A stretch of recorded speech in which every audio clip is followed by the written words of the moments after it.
하나님이 우리에게 성경을 주셨습니다. 성경의 기록의 저자는 하나님입니다. 이 성경을 통해서 우리에게 뭘 주시냐면 인생의 정확한 답을 주고 있습니다.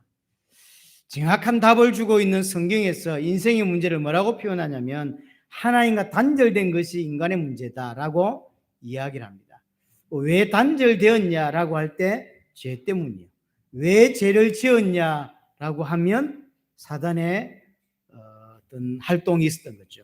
이것이 성경에서 가르쳐주는 중요한 본질적인 인간의 문제입니다.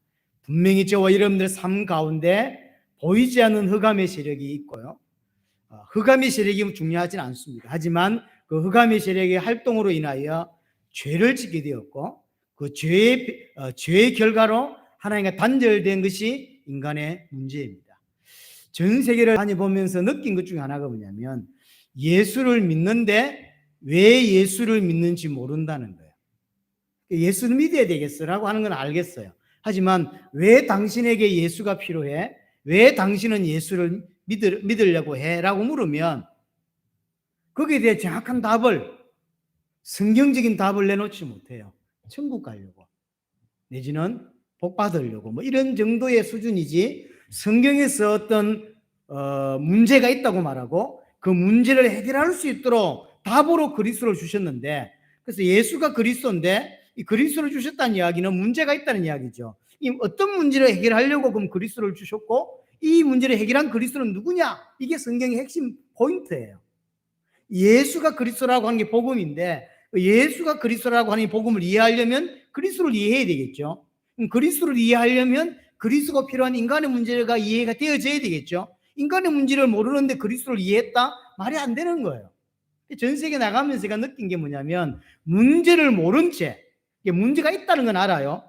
문제가 너무 많다는 건 알아요. 하지만 그 문제의 본질, 오리지널이 뭐냐라고 하면 아무도 대답을 못해요. 하지만 하나님 우리에게 그리스도를 보내주셨다라고 한 건 아는 거예요. 참 희한하죠. 그리스도가 예수예요. 그래서 예수를 믿는 거죠. 예수를 왜 믿냐? 그가 그리스도이기 때문에 믿는 거예요. 다른 이유가 없습니다. 그래서 예수가 그리스도라는 게 복음인데 그러면 하나님이 왜 예수 그리스도를 보내주셨냐라고 할 때 이 문제 때문인 거죠. 우리는 여기에 빠져 있으니까. 근데 전 세계 한 50개 나라 가까이 다니면서 이걸 대답하는 사람을 저는 만나보지 못했어요. 저는 이게 사단의 역사라고 생각합니다.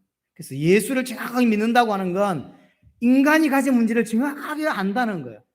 여러분들은 분명히 지식이든 믿음이든 인간의 문제가 뭔지를 알고 있습니다. 이제는 그것이 아는 정도가 아니라 지식이 아니라 내게 믿음으로 다가와야 되고 확인이 되어야 돼요.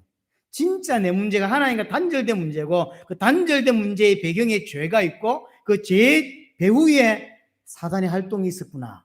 지금도 마찬가지라는 거죠. 이거 여러분들이 느껴질 때만 그리스도를 붙잡을 수 있습니다. 여러분들 인생을 살아가고 직장을 살아가는데 어떤 문제가 발생했는데 이게 경제 문제로 보이고 인간관계 문제로 보이고 심리학으로 보이고 어떤 이런 거로 보이면 그리스도는 필요하지 않습니다. 그래서 삶 가운데 가정생활 가운데 그리스도를 붙잡지 않는 거예요. 언제만 붙잡냐면 교회 와서만 붙잡아요. 교회 와서는 인간의 문제가 사단과 죄와 하나님께 단절된 문제라고 이야기하고 그거 문제이기 때문에 그리스도라고 말을 하죠. 하지만 삶 가운데를 되돌아가면 그리스도를 붙잡지 않습니다. 왜 그러냐면 나는 그렇게 믿지 않기 때문이에요. 내 삶의 가운데 경제 문제가 일어나고 많은 사건과 고통들이 일어나는데 그 문제의 핵심은 하나님과 단절된 거다라고 보여지고 믿어져야만 그 삶 가운데 그리스도를 붙잡을 수 있어요. 가정생활이 어렵습니다. 그런데 그리스도를 붙잡는 사람은 진짜가 보여졌기 때문인 거죠. 남편의 문제가 아니다. 남편의 술 먹는 게 문제가 아니다. 진짜 문제는 하나님께 단절된 것이고 죄 가운데 있기 때문에 저주 가운데 있기 때문에 저럴 수밖에 없다. 이 가정에 진짜 필요한 건, 내게 진짜 필요한 건, 우리 남편에게 진짜 필요한 건 그리스도다라고 보여져야 보이는 환경에 속지 않고 그리스도를 붙잡고 살아갈 수 있는 거예요. 하지만 대부분의 사람들은 지식에 그치는 거죠. 그런데 이 지식도 전 세계는 없어요. 지식도 없다니까요. 하나님께서 우리에게 답으로 성경을 주셨고 성경에서 말하는 인간의 문제는 하나님과 단절이고 그 단절 배후에 죄가 있고 그 죄 배후에 사단의 활동이 있다고 하는 것이죠. 그럼 하나님과 단절됐다고 하는 건 다른 말로 하나님과 끊어졌다라고 하는 거죠. 이걸 성경에서는 죽었다라고 표현했죠.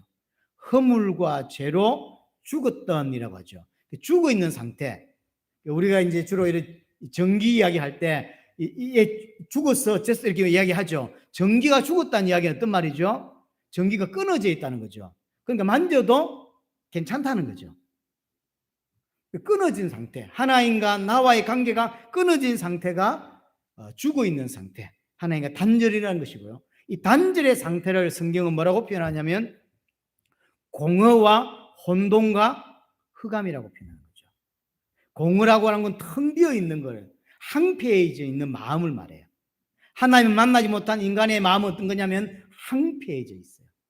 어떤 것으로도 행복을 느낄 수 없는 항폐해져 있는 텅 비어 있는 마음 상태. 그리고 혼란스럽죠. 혼돈스럽죠. 이 혼돈이요. 그 배후에, 그 위에 지금 누가 운행하고 있냐면 흑암이. 이게 바로 창세기 1장에서 나오는 이야기죠. 창세기 1장 2절에서 나오는. 우리는 창세기를 단순히 창조로만 보시면 안 됩니다. 왜냐하면 무에서 유로 창조했다고 알고 있는데 창조 이전에 벌써 뭐가 설명을 하고 있잖아요. 모세는 흑암과 혼돈, 공허라는 게 있다고 이야기를 하고 있어요. 창조되기 전에 뭐 이런 게 있습니까?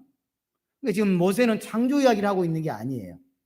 우리의 구원받아야 할 상태가 이 상태인 거죠. 흑암 가득하고 그래서 공허하고 그래서 혼란스러운 인생. 그게 구원이 필요한 우리의 모습, 전 세계의 모습인 거죠. 그래서 어떤 사람도 하나님 만나지 못한 사람은 이 상태에 빠져 있습니다. 어두워요. 생각이 어둡고 많은 것들이 어두워요. 그리고 혼란스럽고 그리고 텅 비어 있어요. 어떤 것으로 채워지지 않습니다. 이 상태에서 인간이 살아갑니다. 뭐가 필요합니까?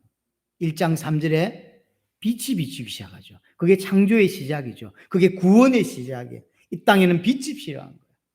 우리가 볼 때는 경제가 필요하고, 우리가 볼 때는 인프라가 필요하고, 우리가 볼 때는 상담이 필요하고, 우리가 볼 때는 리더가 필요하고, 정치가 필요하고 라고 보이지만 진짜 인간에 필요한 것은 그런 게 아닙니다.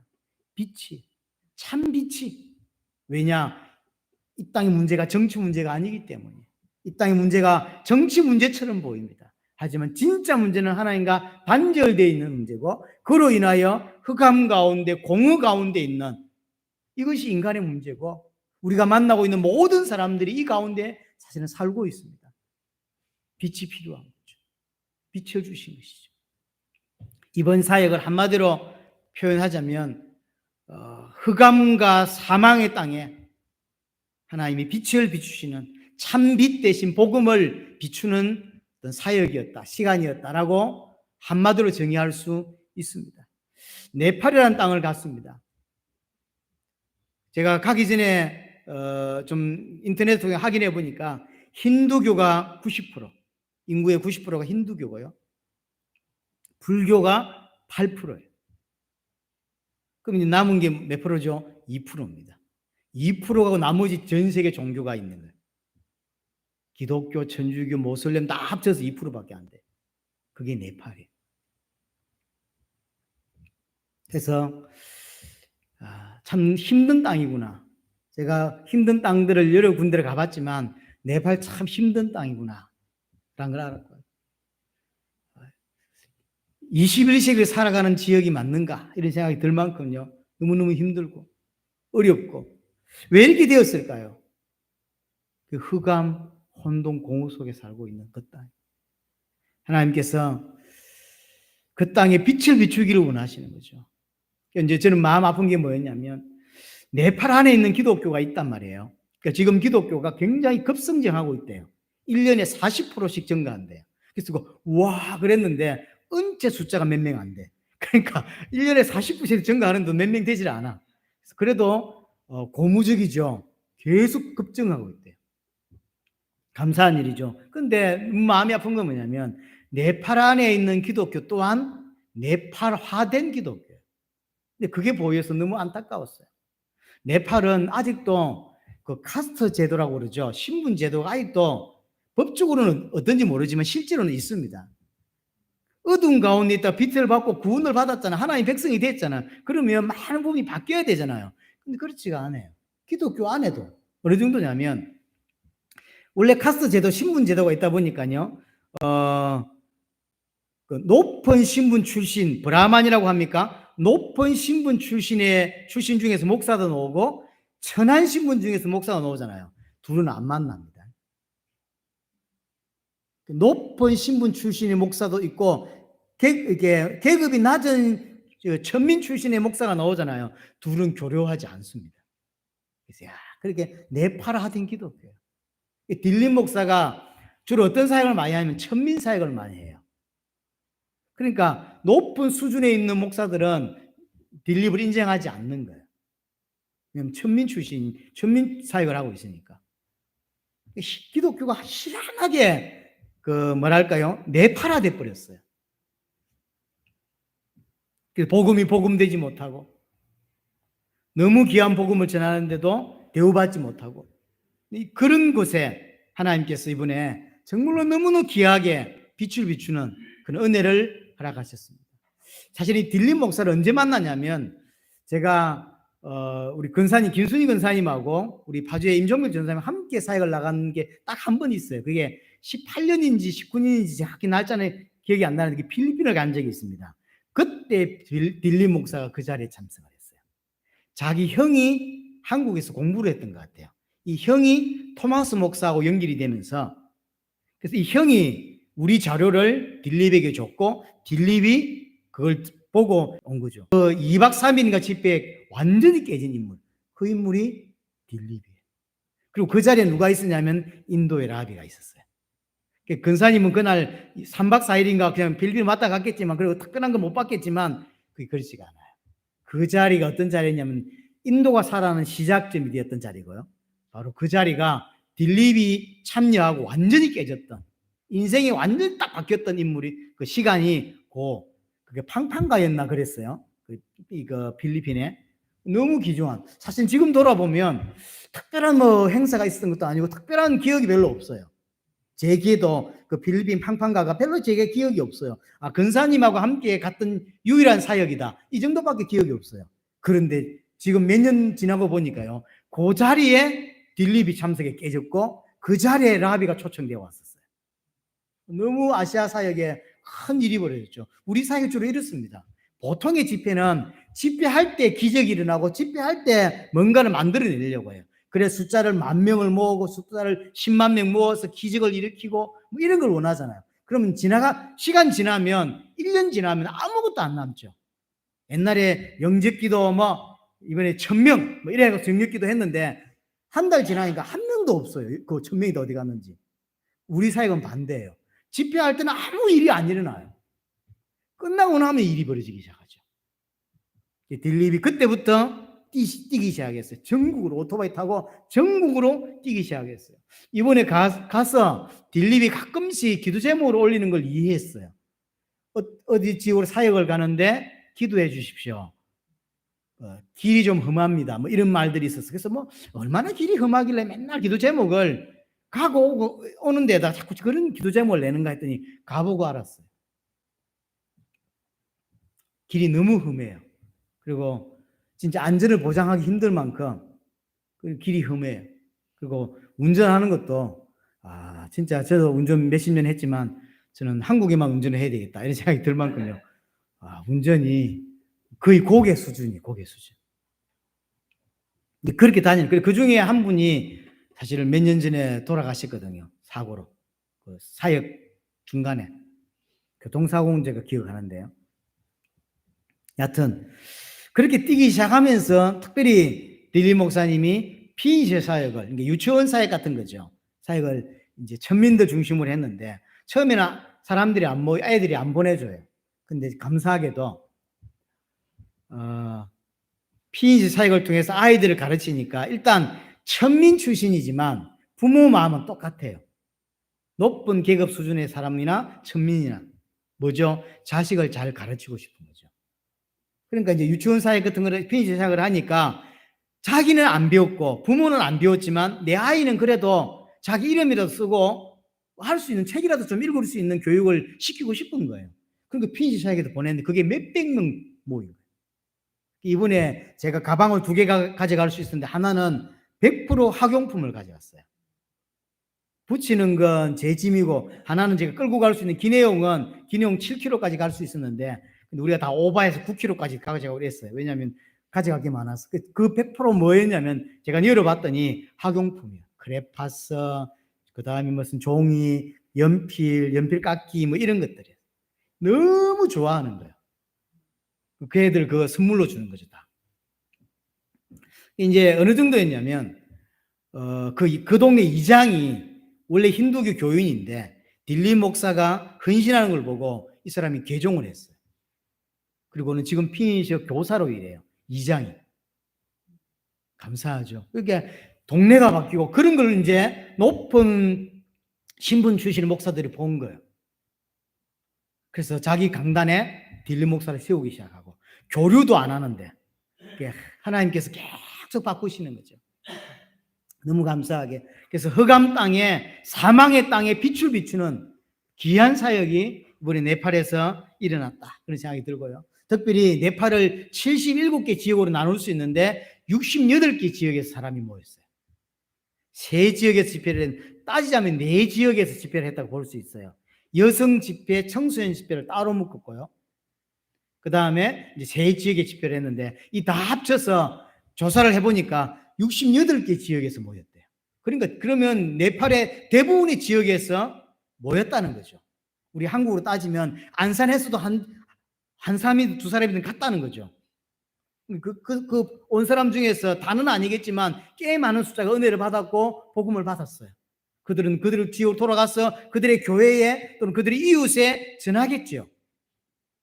그러니까 네팔이 급속도로 복음이 전개될 수 있는 중요한 시작점이 되는 집회였다고 개인적으로 보여집니다. 이 쉬운 게 아니잖아요. 68개 지역에 사람이 모였다고 하니까.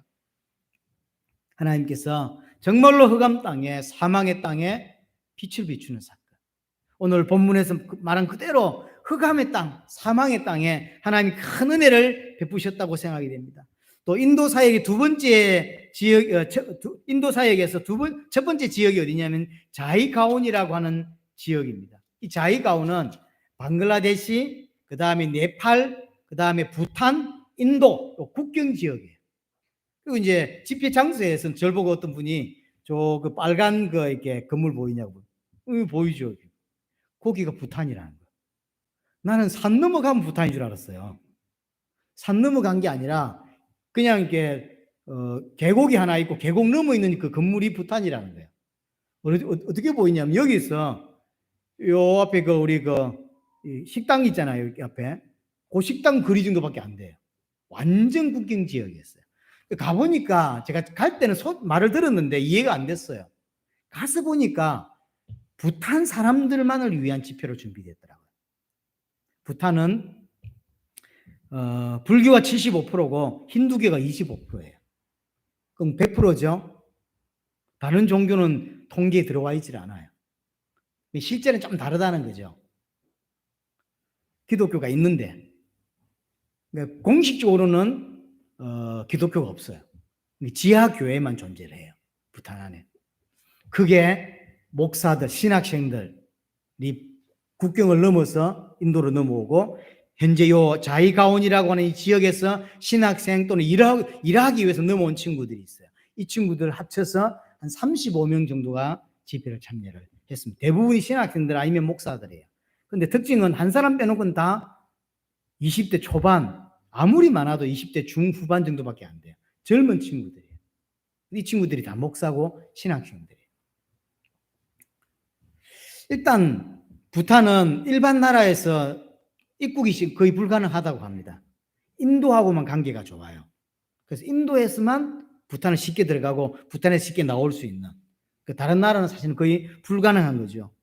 그리고 여러분들 소식 들었겠지만 복음을 전하다가 잡히면, 늘 잡는 건 아니지만 그래서 잡히면 최고 사형까지 언도가 되는 나라가 부탄이에요.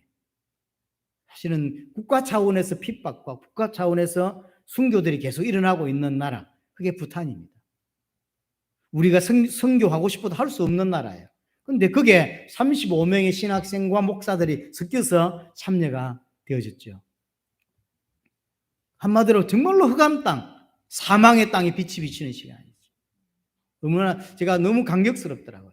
그리고 제가 어떤 마음으로 메시지를 했냐면, 오늘이 처음이자 마지막이다. 이 친구들을 또 다시 본다? 불가능하죠. 물론 가능할 수는 있습니다. 그러나 마음은 제가 느낄 때 이 친구들 내가 살아있을 때 다시 볼 수 있겠는가? 다시 볼 수 없다라는 마음으로 내가 메시지를 했어요. 얼마나 귀합니까? 국경을 넘어와야 되고, 또 혹시나 잘못해서 걸리면 큰 어려움을 당할 수 있는데 불구하고 사실 생명을 걸고 넘어왔고, 생명을 걸고 넘어온 사람 치고는 너무 얼굴이 해맑긴 하더라고요. 그래서 찬양도 너무, 나는 좀 뭐랄까요, 좀 눌려있는 느낌일 가능성이 있지 않겠나. 왜냐하면 그랬는데 우리가 눌려있는 얼굴이고요, 한국 사람이 눌려있는 얼굴이고, 조 목사랑 내나 인상 팍 쓰고 앉아갖고 눌려있는 얼굴이고, 쟤들은 얼마나 신나게 찬양하는지, 야, 쟤들이 부탄 애들이 맞아? 이런 생각이 들 만큼 감사하더라고요. 사실 눌릴 수 있고 핍박하고 어려울 수 있는데 하나님 그들에게 주시는 은혜가 또 있는가 봐요. 너무 감사한 거, 너무 깊이 메시지를 받아요. 이런 고백을 했어요. 예수가 그리스도라는 복음에 너무 큰 감동을 받았고 충격을 받았다. 나는 이런 표현을 이런 말을 이해하지 못했다. 이게 복음이란 말은 처음 들었다. 너무 감사하다. 그래서 어떤 목사님은 한자 한자를 다 적었다는 거예요. 왜냐? 그대로 가르쳐야 되니까. 어떤 분은 뭐라고 표현했냐면, 우리는 지금까지 너무 많은 것들을 잘못 믿고 있었다. 예수 믿는다라고 말하면서 너무나 엉터리로 믿고 있었고 너무나 다르게 믿고 있었다는 걸 알게 되었다. 너무 감사하다. 이 복음으로 내 나라 살리겠다.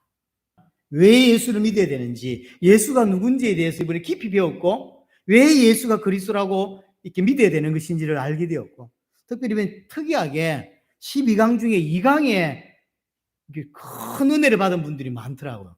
우리가 전부 다 이제 고백을 들으면서 2강? 전부 2강이 많이 은혜를. 인간이 이렇게 가치 있게 창조되었다는 걸 난 처음 알았다. 하나님 형상이고 왕이고 그리스도를 방불케 할 만한 이런 존재로 제사장으로 부름받았다는 걸 난 처음 들었다. 이런 가치라는 줄 몰랐다. 이런 가치 있는 존재가 하나님을 떠난 거였구나. 이런 생각을 처음 했다는 거예요. 그래서 여러분들은 그냥 듣는 이야기지만 그분들은 한 단어 한 단어가 새롭고 한 단어 한 단어가 처음 듣는다는 거예요. 하나님께 참으로 부탄이라는 나라에 하나님께 큰 은혜를 좀 베푸도록 기도했습니다. 그래서 진짜 그 1% 그 통계상 0.1%도 잡히지 않고 있는 기독교가 계속 복음이 증거되는 은혜가 있도록. 너무 감사한 건 하나님이 참 역사하셨구나라고 느끼는 게, 우리를 통역을 해줬던 친구가 네팔에서부터 따라왔어요. 나중에 이제 가기 직전에 고백을 했어요. 뭔 고백이냐면, 오랫동안 9년 정도인가 부탄을 위해 기도했대요. 그 교회 전체가. 근데 이번에 부탄 집회를 한다고 하니까 자기가 가고 싶더래요. 그래서 네팔에서부터 인도로 따라왔어요. 그리고 어떤 분을 만났는데, 부탄 사람인지 아니면 여기서 부탄을 그냥 돕는 사람인지 모르겠지만 아버지가 이 단체를 만들었고, 이 아버지가 100개에 가까운 교회를 설립했고, 지금 아버지가 계속 부탄에서 나온 사람들을 예수 믿게 만들어서 신학교 보내고, 그래서 목사 만들어서 다시 부탄으로 집어넣는 역할을 오랫동안 했던 목사님을 만났어요. 그리고 아들이 그걸 또 대를 이어서 하고 있고, 현재 고아원과 신학교를 같이 하고 있더라고요. 대지도 제법 커요. 우리가 몰랐던 사람들이잖아요. 이렇게 오랫동안 아버지를 대를 이어서 수십 년 동안 헌신하고 또 기도했던 사람들이 있구나라는 걸 알게 되었고, 부탄 집회를 하고 마치고 나서 이제 봤기 때문에 하나님께서 우리 모르게 많은 작업들을 하고 있다는 걸 봤습니다.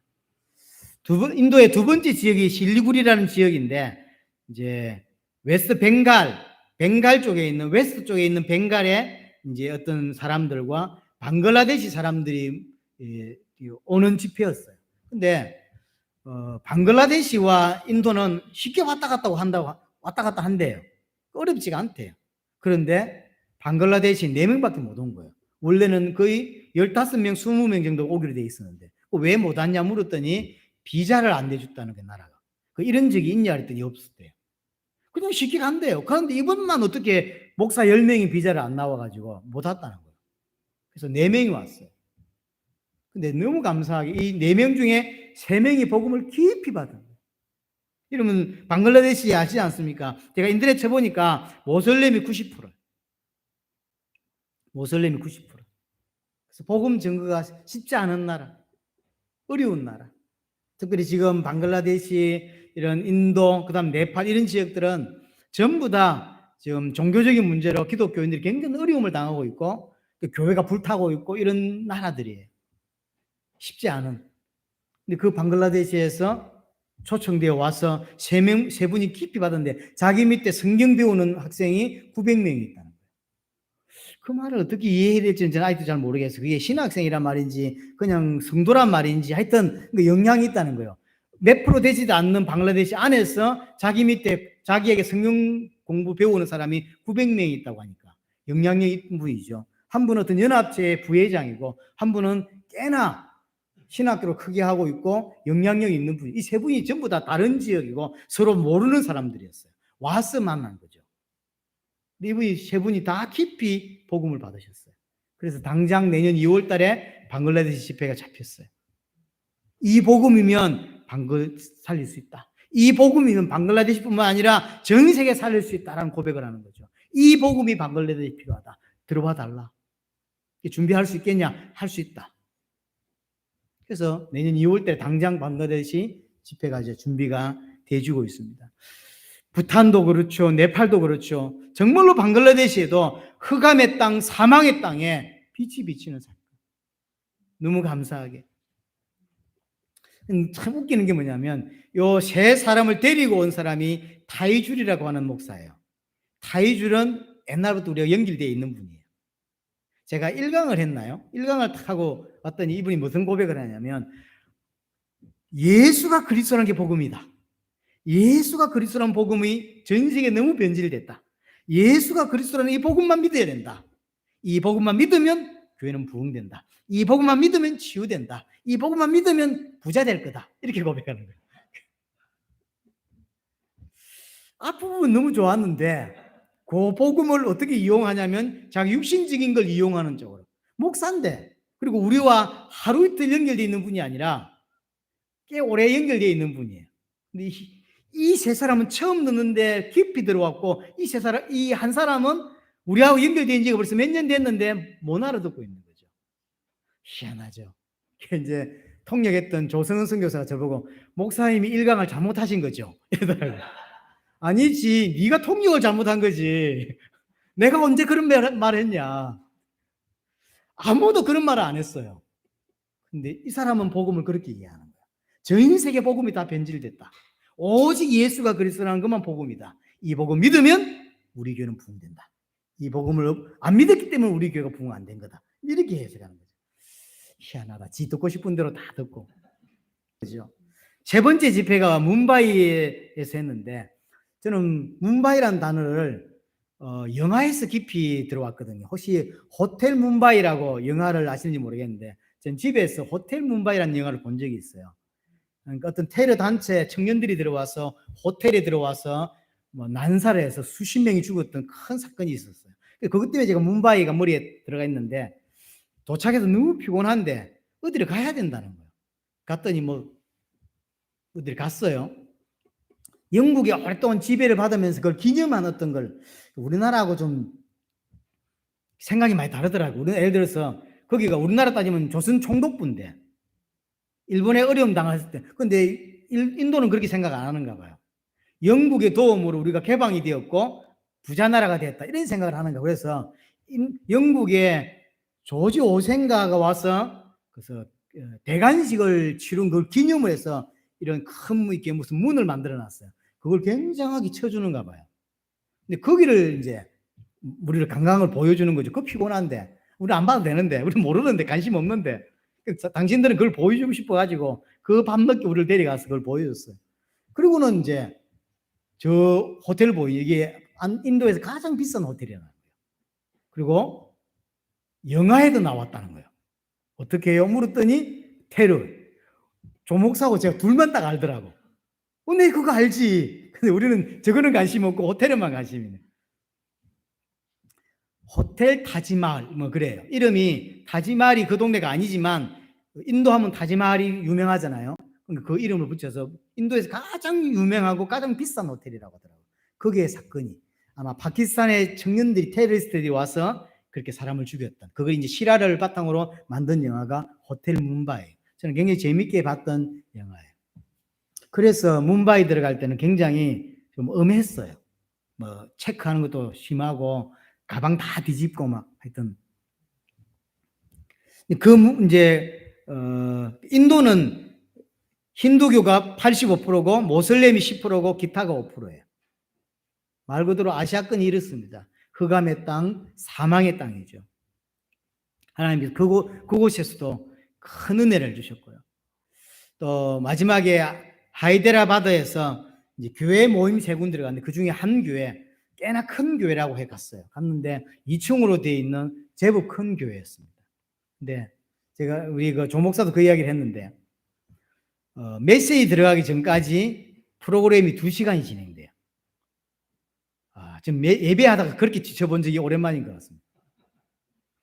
똑같은 사람들이 나와서 찬송을 하는데 다 달라요. 스페셜 찬양이라더라고요, 처음에는. 그래서 우리 왔다고 스페셜 찬양을 하는 줄 알았어요. 그랬더니 두 번째는 예배 찬양이라 하더라고요. 세 번째는 무슨 또 찬양이래. 그 찬양만 5번, 6번 하는데 한 번 할 때마다 10분이 넘어가요. 그 다음에 연극 같은 것도 하고요. 그 다음에 성경을 봉독을 하는데 여러 번 하더라고요. 제 생각에는 하나는 교독인 것 같고요. 하나는 성경 봉독인 것 같고. 근데 그 말고는 또 있어요. 그래서 사람마다 다 다르게 해요. 사회자가 따로 있고 그런 걸 하고 나니까 2시간 지났어요. 저는 처음에 진짜 천주교인 줄 알았어요. 왜냐하면 저 뒤에서부터요 십자가를 탁 앞에 들고 가운을 입은 목사님들이 한 30명이 있어요. 목사님들은 아니겠어 다 30명이 쫙 따로 들어올 때 음악이 이렇게 장음악이 쫙 깔려요. 목소리 좋은 사람이 나레이트를 쫙 하면서 이렇게 들어와요. 그러면 꽃가루 모자만 씌우면 그 교황 모습이잖아요. 딱 교황이었어. 제가 볼 때 교황 앞에 십자가 쫙 가고요. 기억해보세요. 이탈리아 쭉 가고 뒤에 꽃가루 모자 할아버지가 이렇게 찝으면서 이렇게 가잖아요. 그게 딱 교황, 그 교회가 딱 그래요. 이게 천주교지. 내가 성공이냐고 물어봤어요. 성공이는 완전 천주교니까. 그러니까 아니라 하더라고.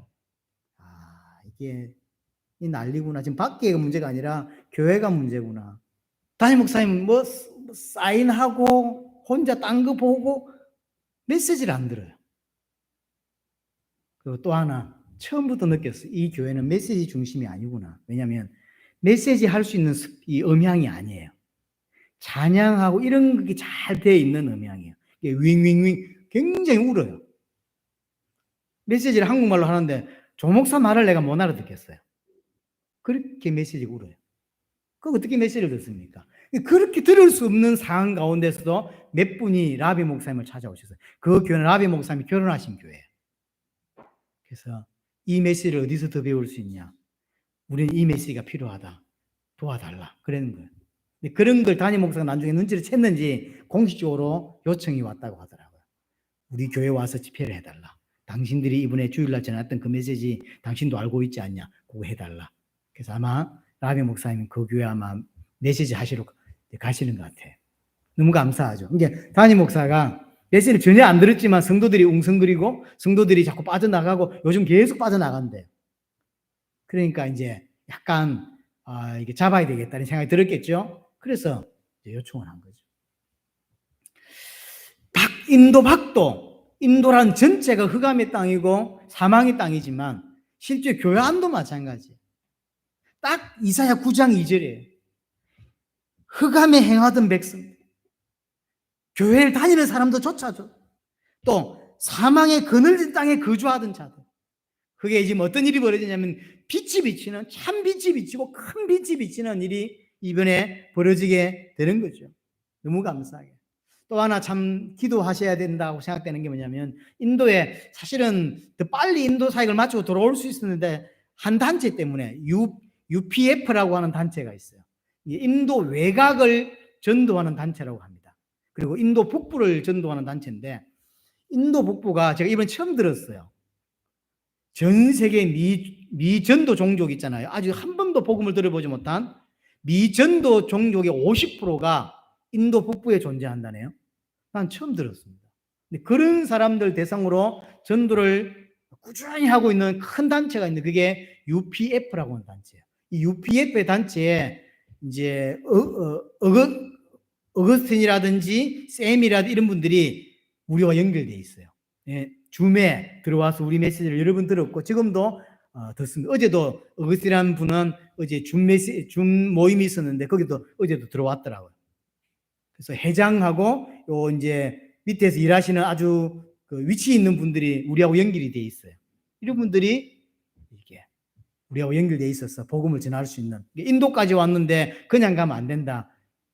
메시지 한 번만 해달라. 그래서 이제 3시간 약속받고 갔던 거거든요. 근데 1시간을 다른 사람이 깨먹고, 유명한 강사래요. 인도에서 유명한 목사인데 우리 앞 시간에 하고 있는 거예요. 우리 앞 시간에 자세도 딱 이래, 이렇게 이런 식으로 딱 앉아 이래가지고 메시지를 하더라고. 유명하신 분이, 유명하면 그럴 수 있는가 봐요. 근데 우리는 내용이 뭔지 모르니까 그냥 통역을 안 해주니까 나중에 끝나고 오면서 라비 목사님 이제 우리 앉아서 어떤 말을 했는지를 해주더라고요. 도마가 몇 년도에 우리나라 왔고, 우리나라가 이게 복음이 들어오게 한 도마의 무덤이 있는데 도마의 무덤도 청소하지 않는 게 요즘에 청소년들이라며. 도마의 무덤 청소해라. 이런 거. 그 다음에 몇 년도에 뭐가 있었고, 몇 년도에 뭐가 있었고, 몇 년도에 뭐가 있었고, 이야기를 1시간 동안 한 거예요. 라비 목사님 열받아가지고 마지막에 빨리 가야 되는데 라비 목사님 올라가서 30분 동안 도마가 와서 전하려고 했던 메시지가 이거다. 그 몇 년도에 어떤 일이 벌어졌는데 그분들이 하려고 했던 메시지가 이거다. 이제 알고 보니까 그렇게 말했던 그분과 그 라비 목사님은 신학교 동기더라고요. 지금 앞에 있는데 깐 거지. 이제 불이 돼가지고 이제 못 참는 거예요. 이 조용한 양반이. 감사하죠. 근데 이 단체는 굉장히 귀하게 하나님께 쓰시는 것 같아요. 좀 도울 필요가 있겠다. 그런 생각이 들어집니다. 자, 결과적으로 오늘 그래서 이 흑암 가운데, 사망 가운데 빛이 비쳤어요. 빛이 비치니까 어떤 결과가 일어나냐면 제자가 일어나죠. 오늘 디모데후서 2장 2절에 표현한 대로 2장 2절에 뭐라고 말하냐면 또 네가 많은 증인 앞에서 내게 들은 바를 충성된 사람들에게 부탁해라. 그들이 또 다른 사람을 가르칠 수 있을 것이다. 제자가 일어나고 있습니다. 제자가. 네팔의 젊은 목사들이 빌립을 중심으로 해서 젊은 목사들이 지금 빠르게 일어나고 있고 전국을 순회하고 있고, 부탄의 젊은 목사들이 복음을 들었고 이제 부탄 안으로 깊이 복음이 들어가는 일이 벌어지고 있고, 인도의 라비 목사님이 인도를 37개 주가 있는데, 예를 들어 경상남도, 경상북도 같은 그런 개념이죠. 37개 주가 있는데 30개 주에서 제자를 찾았대요. 깜짝 놀랐어요. 30개 주에서 제자를 찾았대요. 이런 일이 벌어지고 있고, 방글라데시에 지금 3분의 목사님이 깊이 복음을 받으셨고, 저는 더 고무적으로 보는 게 뭐냐면 필리핀에 이번에 함께 우리가 네팔과 인도에서 함께 했거든. 필리핀의 5분의 현지인들과 이분들이 깊이 복음은 옛날에 받은 지 오래됐어요. 하지만 해외 사역을 안 해본 분들이 3분이에요. 그중에 해외를 나온 게 처음 분이 3분이에요.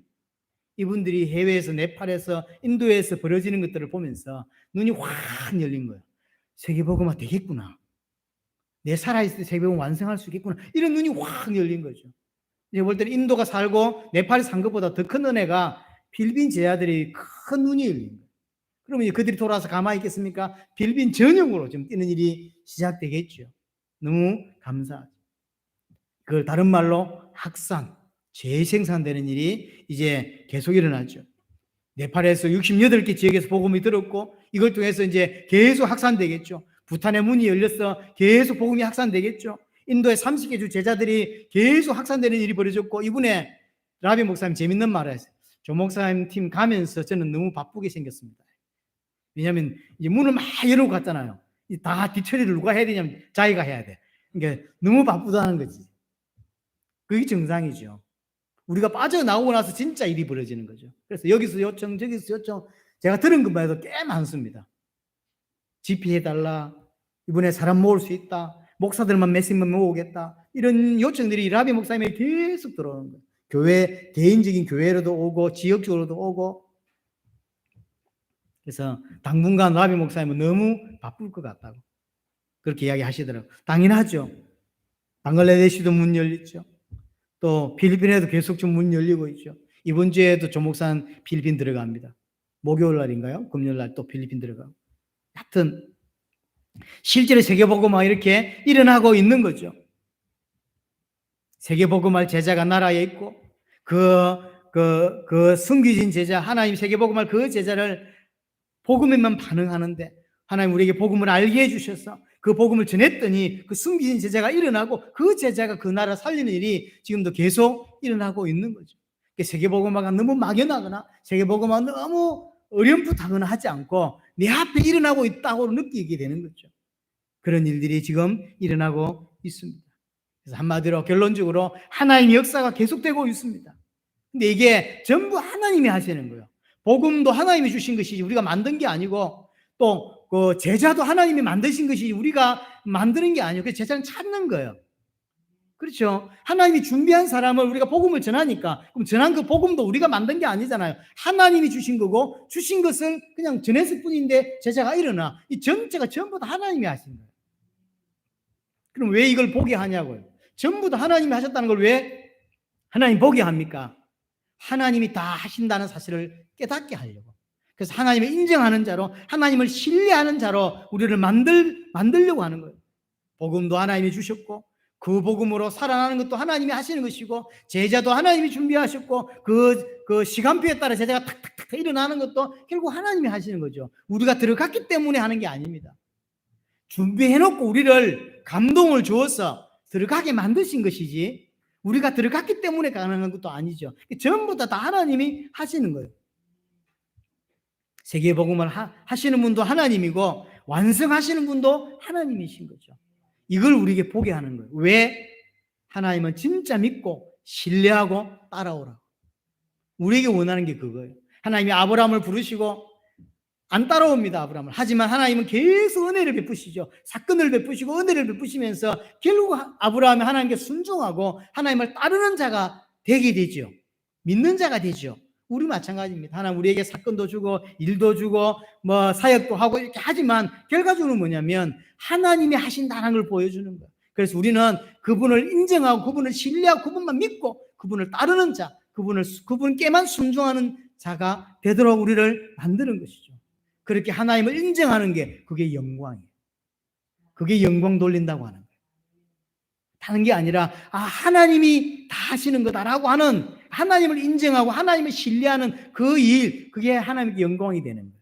그것 때문에 우리가 창조가 되었던 것이죠. 그 우리 전체의 삶에서 그렇게 되기를 하나님은 원하시는 것입니다. 이번에 네팔에 어떤 일이 벌어졌고 부탄에 어떤 일이 벌어졌고 인도에 어떤 일이 벌어졌고 이거는 2, 3주면 저도 싹 머리에서 사라집니다. 그게 중요한 게 아니에요.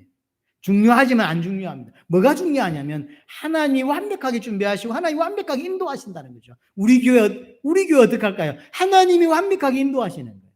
그게 진짜 중요한 거예요. 그래서 역사를 쳐다보지 말고 하나님을 믿고 하나님을 신뢰하는 자로 하나님만 따라가는 자로 막 대단한 역사 일어납니다. 안 중요합니다. 우리는 그런 데 관심 없습니다. 하나님이 하시는 건데 뭐 우리는 그냥 하나님만 믿고 따라가는 게 우리여야 하는 것이죠. 이 은혜가 여러분의 꼭 있게 되기를 바랍니다.